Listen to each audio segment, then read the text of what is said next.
Estelle Midi. Serroussi n'a pas tout compris. Bonjour Vincent. Bonjour Estelle, bonjour Vincent. Aujourd'hui Vincent, vous ne comprenez pas pourquoi Emmanuel Macron a joué un match de foot, on en a parlé il y a quelques instants. Je suis obligé d'en parler, on a un président de la République et en même temps un footballeur, voilà, les deux, après la boxe, maintenant le foot, c'est plus l'Elysée, c'est Fitness Park. Bientôt on va le voir faire du saut à la perche, il va venir pour les JO en aviron, bon après il va être bon, il a l'habitude de ramer, parce que non mais le foot c'est pas trop ça, Le PSG a fait une offre de transfert de Macron au PSG, 1 euro. Vincent, vous êtes quand même dur, le président a marqué sur pénalty. Évidemment, le gardien n'a pas bougé, vous êtes marrant. Oui, oui, et en même temps c'est normal. T'arrêtes un pénalty de Macron, tu te prends un contrôle fiscal dans la semaine directement. Après, je préfère que ce soit Macron qui joue au foot que les autres ministres du gouvernement. T'imagines ce que ça donnerait ? Et nous accueillons Bruno Le Maire, arbitre de touche, il sert à rien. Darmanin, arbitre général, il met des cartons rouges pour expulser tout le monde. Gabriel Attal, lui c'est un des gosses là qui tient la main des joueurs de foot au début. Et enfin Christophe Béchu, ministre de l'écologie, lui c'est un réserviste, personne ne le connaît. Voilà.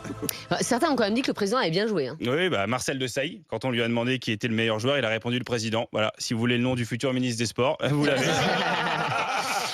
Vincent, dans Estelle Midi, on s'est aussi demandé si on avait le droit de faire manquer l'école à ses enfants pour partir en vacances. Alors ça, déjà pour commencer, je pense que c'est plutôt les profs qui ont besoin de souffler. Moi, ma cousine a été voir la prof de sa fille pour lui demander si elle pouvait la prendre en vacances. Le prof a répondu, je peux venir avec vous ? Ils sont vraiment dans la merde. Là, évidemment, ma cousine a dit non. Et à l'aéroport, ils ont retrouvé le prof dans la valise. Comme dit Élise. Miskine, comme on dit. Miskine. Alors bien sûr, les élèves doivent suivre les cours, mais pas pour tout le monde, visiblement. Et là, je vous ai découvert, Estelle, tous vos défauts résumés en un débat. On a vu Estelle radine. En plus, excusez-moi, mais ça coûte 10 fois moins cher de partir le jeudi soir que le vendredi soir.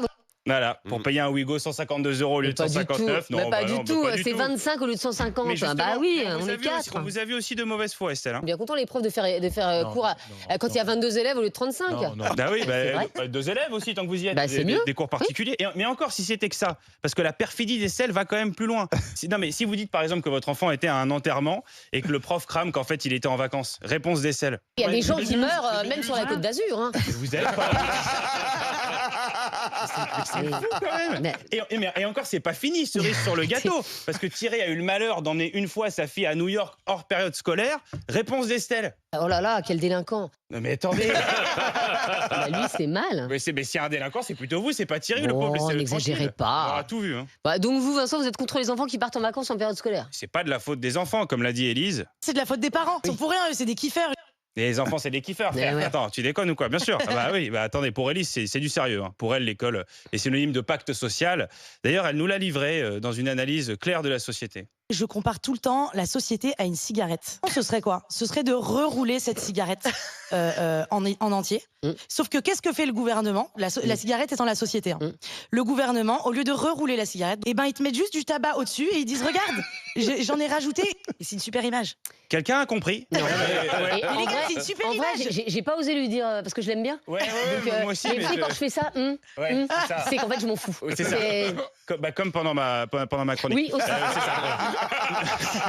Non, mais je peux comprendre quand même qu'on emmène les enfants en vacances en période scolaire, ça peut arriver.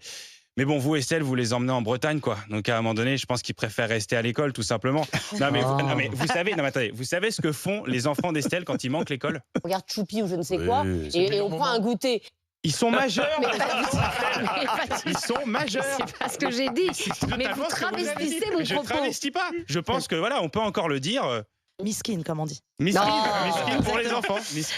Mais le vrai problème, c'est quand même qu'il existe des sanctions contre les parents qui font sécher les cours aux enfants. On aura tout vu. Non, mais ça, c'est les génies. Le gouvernement, ils disent que l'école est importante pour la construction sociale des enfants. Et si tu emmènes ton gosse à Marrakech hors période scolaire, c'est 30 000 € d'amende et 2 ans de prison. Voilà. Donc, niveau construction sociale, tu vois pas ton père pendant 2 ans, je préfère partir au Maroc.